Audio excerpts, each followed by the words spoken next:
Sud Radio, les débats de l'été, 10h-13h, Maxime Liédo.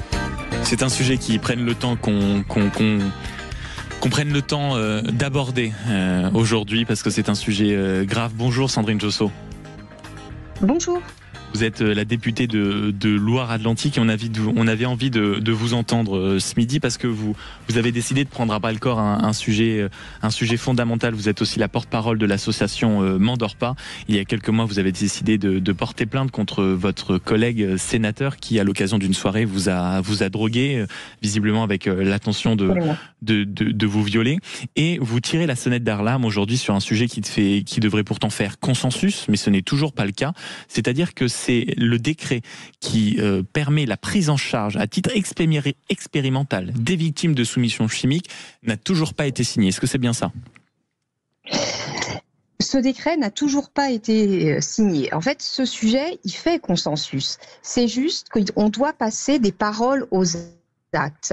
J'ai proposé un amendement dans le cadre du projet de loi de finances de la sécurité sociale pour faire en sorte que les victimes puissent accéder à des prélèvements de sang, d'urine et de cheveux le plus rapidement possible dans les heures qui suivent.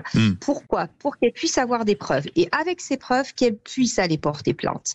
Parce qu'aujourd'hui, ce qui se passe... Parce qu'en réalité, maintenant, actuellement, ce n'est pas ça, c'est ça ? Ça n'est pas comme ça que ça marche. Voilà, c'est ça, absolument. C'est ça, c'est qu'aujourd'hui, les victimes qui ont une suspicion d'avoir été droguées à leur insu, elles doivent tout d'abord aller porter plainte et après être allées porter plainte, elles peuvent avoir des prélèvements de cheveux, d'urine et de sang. Sauf que c'est un contre-la-montre et si on perd du temps, chaque minute compte, chaque preuve disparaît. On a moins de chances d'avoir des preuves. Donc il faut faire les choses à l'inverse, pour permettre d'avoir des preuves, pour que les victimes, voyant les résultats, puissent donc être confortées pour aller porter plainte, pour qu'on puisse endiguer ce phénomène. Et donc, ce décret n'a pas été signé. Il devait être fait au plus tard, donc ça devait être fait au plus tard le 1er juillet. Aujourd'hui, cette date, elle est passée, donc c'est normal que moi, en tant que députée, je vérifie ce qui se passe. Et c'est-à-dire que j'ai donc ce pouvoir de contrôler le gouvernement et de leur dire qu'il faut absolument que les choses soient faites. Donc, mais surtout, ce qui est même incompréhensible. Ce qui est même incompréhensible dans ce que vous dites, pardonnez-moi Sandrine Josso, je rappelle vous êtes la députée de Loire-Atlantique et le porte-parole de l'association M'endors pas, c'est que, arrêtez-moi une fois de plus, mais il me semble que ce décret, c'était quand même fait pendant la promulgation de la loi sur le financement de la sécurité sociale, on est d'accord ? Donc c'est des débats qui ont eu lieu. Donc c'est quand même des débats qui ont eu lieu il y a plus de 5 mois déjà. Et on est fin juillet et on n'est même pas capable de respecter les délais, disons, automatiques, disons, normaux pour la signature d'un décret. C'est ça qui va pas. Et ce sujet de la prise en compte, de la prise en charge des victimes dans notre pays, c'est fondamental. Pourquoi c'est fondamental ? Parce que si on se compare à d'autres pays, on se désole. Il y a seulement 1% des victimes qui sont prises en charge. Actuellement, c'est le chiffre que vous avez, 1% ? C'est ça. Donc là, je ne peux pas me résoudre et je ne peux pas m'accommoder de cela.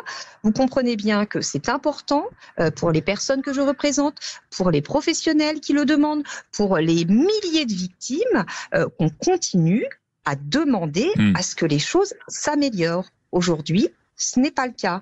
Donc, on a énormément de progrès à faire. On part de très loin et il ne faut jamais rien lâcher sur ce sujet. C'est prioritaire, c'est une question de santé publique. Mais surtout quand on se rappelle qu'en novembre 2024, accessoirement, Michel Barnier avait déjà promis un plan de lutte contre les violences faites aux femmes, précisément avec un volet concernant la soumission chimique. Mais Sandrine Josso, est-ce que vous comprenez ou pas, non pas les excuses peut-être, mais les arguments du ministère de la Santé qui disent que bien sûr que ce décret est prêt, mais qu'il est actuellement étudié par la CNIL dont l'avis est nécessaire et que en réalité, si on suit là le calendrier, il pourrait, je dis bien pourrait, être signé en automne. Si on suit le calendrier, il aurait déjà dû être signé. Donc cette lenteur, moi quelque part, comme tout le monde, je trouve ça. Elle est exécrable en réalité. Pardonnez-moi, surtout sur un sujet comme ça. Surtout sur un sujet comme ça. Par contre, il y a quand même des bonnes avancées d'un autre côté. Je travaille main dans la main avec la ministre Aurore Bergé, avec l'association Mandorpa, toutes les personnes mobilisées, le centre de référence des agressions facilitées par les substances, pour qu'il y ait cette grande campagne on va dire de sensibilisation pour lutter contre la soumission chimique. Ça, nous, on y travaille. Ça, c'est en cours. Ça va avancer, ça avance sérieusement. On a l'appui de la ministre de l'Égalité. C'est très bien et c'est formidable. Mais d'un autre côté, le reste doit suivre aussi. Et c'est pour ça qu'aujourd'hui, je demande à ce que ce décret soit signé le plus rapidement possible. Merci beaucoup Sandrine Josso. Une dernière question. On a appris il y a un petit mois, bien sûr, que un procès a été est ordonné contre le sénateur Joël Guerriau, c'est contre lui que vous avez porté plainte à l'occasion de cette soirée pour soumission chimique. J'imagine que vous êtes soulagé de savoir qu'il y a un procès pour confronter les versions et surtout confronter celui que vous pensiez être votre ami, le sénateur Joël Guerriau. Alors c'est exactement ça, c'est-à-dire quelque part, comme toutes les victimes, je me sens soulagée. Maintenant, ce qu'il faut bien comprendre, c'est que la soumission chimique, c'est avant tout une confiance trahie. C'est déjà ça. Et donc moi, c'était quelqu'un qui était très proche de moi, donc quelqu'un que je connaissais depuis 10 ans. Et ce procès, il aura lieu les 26 et 27 janvier prochains.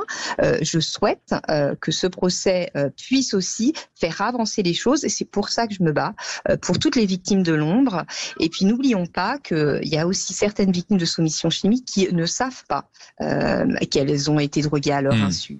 Pourquoi ? Parce qu'on ne connaît pas assez ce phénomène, et aussi parce que c'est difficilement détectable. C'est pour ça qu'une grande campagne est aussi nécessaire, et qu'on doit aussi accompagner d'un autre côté les victimes pour qu'elles puissent avoir des preuves pour porter plainte. Donc je me battrai jusqu'au bout pour l'application de ce décret. Et c'est ce que vous faites, notamment avec l'association Mandorpa, dont vous êtes la porte-parole. Merci beaucoup Sandrine Josso, députée de Loire-Atlantique, et merci de nous avoir alerté sur ce phénomène et la lenteur du gouvernement qui empêche la signature de ce décret pour un sujet pourtant majeur. Merci beaucoup d'avoir été avec nous sur Sud Radio. Dans un instant, Luc Gras, politologue, auteur de La démocratie en péril, viendra nous expliquer ces mouvements qui émergent d'un peu partout, les Nicolas Quipé, le collectif Carton Jaune.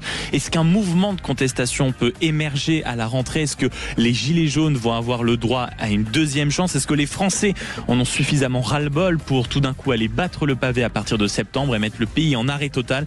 C'est ce dont on va discuter dans la prochaine demi-heure. Vous êtes bien sur Sud Radio, à tout de suite. Sud Radio. Sud Radio. Parlons vrai. Parlons vrai. Sud Radio. Parlons vrai.